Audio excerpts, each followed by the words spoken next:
오늘 하세나 본문은 사도행전 5장 29절에서 42절까지의 말씀입니다. 베드로와 사도들이 대답하였다. 사람에게 복종하는 것보다 하나님께 복종하는 것이 마땅합니다. 우리 조상들의 하나님은 여러분이 나무에 달아 죽인 예수를 살리셨습니다. 하나님께서는 이분을 높이시어 자기 오른쪽에 앉히시고 영도자와 구주로 삼으셔서 이스라엘이 회개를 하고 죄사함을 받게 하셨습니다. 우리는 이 모든 일의 증인이며 하나님께서 자기에게 복종하는 사람들에게 주신 성령도 그러하십니다. 그들은 이 말을 듣고 격분하여 사도들을 죽이려고 하였다.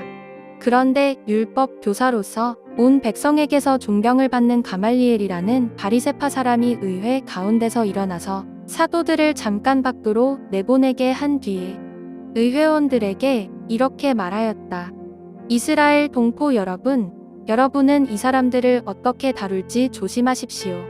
이전에 드다가 일어나서 자기를 위대한 인물이라고 선전하니 약 400명이나 되는 사람들이 그를 따랐소.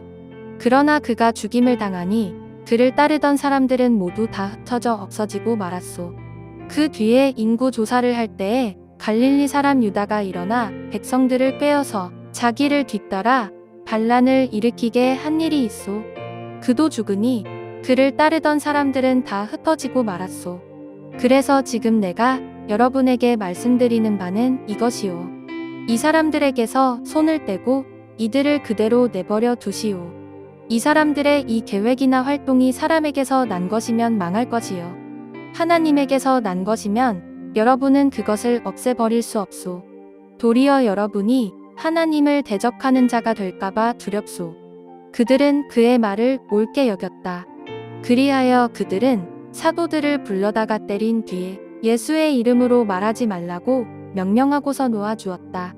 사도들은 예수의 이름 때문에 모욕을 당할 수 있는 자격을 얻게 된 것을 기뻐하면서 공의회에서 물러나왔다. 그들은 날마다 성전에서 그리고 이 집 저 집에서 쉬지 않고 가르치고 예수가 그리스도임을 전하였다. 주말입니다. 이 하루 하나님이 주시는 쉼과 위로가 우리 교회 성도님들에게 가득하기를 기원합니다. 오늘 본문의 내용은 사도들이 유대 공회 앞에서 복음을 변증하는 것과 고난 가운데서도 기뻐하며 하나님의 복음을 힘써 전했다는 것입니다. 우선 복음을 변증하는 내용을 보면 이 변증의 대전제를 가장 먼저 만날 수 있습니다. 바로 29절의 말씀입니다. 베드로와 사도들이 대답하여 이르되 사람보다 하나님께 순종하는 것이 마땅하니라. 사도들은 자신들이 누구를 따라야 하는지 분명히 알고 있었습니다. 더 나아가서 사도들뿐 아니라 교회가 누구를 따라야 하는지도 알았습니다. 본문 당시 교회는 여전히 팔레스타인 땅에 그리고 특별히 유대 사회 안에 있었습니다. 그랬기에 교회에 대한 공회의 영향력은 매우 컸다고 생각할 수 있습니다. 또 그 땅을 실제적으로 지배하고 있는 로마의 영향도 컸다고 생각해 볼 수 있습니다. 그러나 교회가 참 교회 되기 위해서는 유대 공회나 로마의 지시를 따르는 것이 아니라 하나님의 말씀을 따라야 합니다. 사람이 아니라 하나님께 순종해야 합니다. 사도들은 이것을 알았기에 담대하게 공회 앞에서 선포한 것입니다. 교회는 하나님께 순종해야 한다고 말입니다. 그러면서 하나님께 순종하는 것이 무엇인지 설명하지요. 바로 복음의 변증인데 그것은 하나님이 살리셨고 하나님이 높이셨으며 임금과 구주로 삼으신 예수님을 믿는 것입니다. 또 그 예수님을 증언하는 것이지요. 이것이 하나님께 순종하는 것이라 말합니다. 유대 공회는 사도들의 이 말을 듣고 분노합니다. 사도들을 없애버리고자 하지요. 그런데 이때 한 사람이 등장합니다.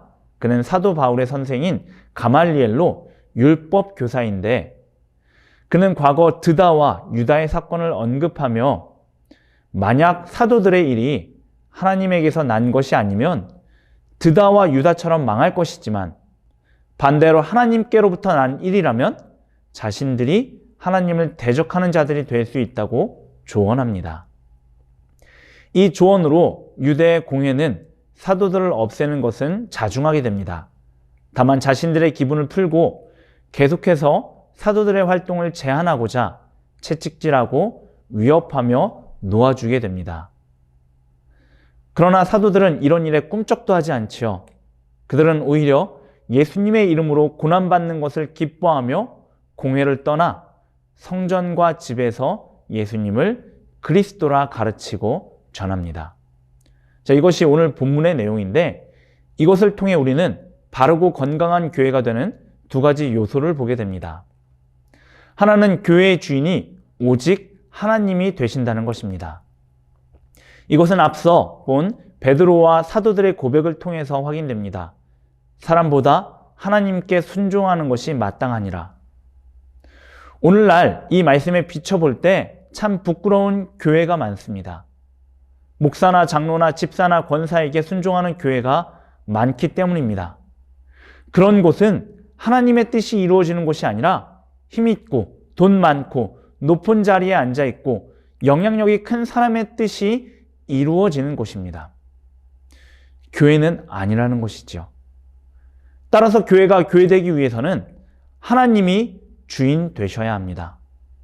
신앙 공동체가 사람에게 순종하는 것이 아니라 하나님께 순종해야 합니다. 그저 문구나 말로써 고백되어지는 것이 아니라 생각과 말과 행실을 통해 곧 전인격적으로 고백되어져야 합니다. 그래야 교회가 진짜 교회가 됩니다. 하나님이 기뻐하시고 인정하시는 교회가 될 수 있습니다.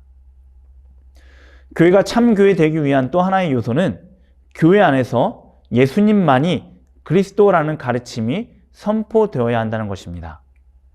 이것은 사도들이 공회 앞에서 선포한 복음의 변증을 통해 또한 공회를 나와 성전과 집에서 선포한 가르침을 통해 알 수 있습니다. 그런데 이 부분에 있어서도 오늘날 많은 교회들이 문제를 가지고 있지요. 예수님을 전하고 예수님이 하나님이시자 구원자이심을 고백하며 선포하며 믿고 살아가기보다는 예수님을 단순히 내 삶에서 만나는 문제만을 해결해 주시는 분으로 착각하는 교회들이 또 그런 설교들이 참 많습니다. 우리가 경계해야 할 모습인 것이지요. 오늘 본문을 통해 다시 한번 우리 교회를 돌아볼 수 있기를 바랍니다.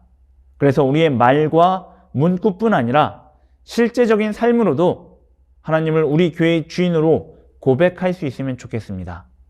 또 성자 하나님이신 예수님이 그리스도이심을 끊임없이 되새기며 그것을 서로 고백할 수 있으면 좋겠습니다. 그러면 하나님은 우리 교회를 보시며 정말 기뻐하실 것이고 이 시대에 남은 그루터기로서 우리 교회를 통해 이 땅에 하나님 나라의 소망을 확장시켜 가실 것입니다. 오늘도 하나님이 기뻐하시고 자랑스러워하시는 교회를 함께 이루어 갈 수 있기를 바랍니다. 오늘의 하시조는 음식물 쓰레기를 줄이는 것입니다. 낭비되는 음식, 버려지는 음식을 최소화해서 환경을 보호해 보면 어떨까요? 오늘의 하시조 함께 하시죠.